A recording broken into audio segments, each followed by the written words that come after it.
يا أيها الذين آمنوا اتقوا الله ولتنظر نفس ما قدمت لغد واتقوا الله إن الله خبير بما تعملون.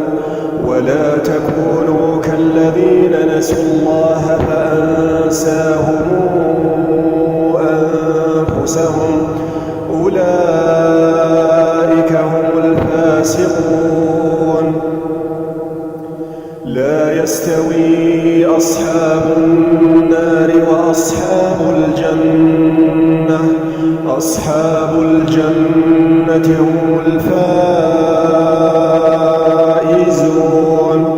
لو أنزلنا هذا القرآن على جبل لرأيته خاشعا متصدعا من خشية الله. وتلك الأمثال نضربها للناس لعلهم يتفكرون.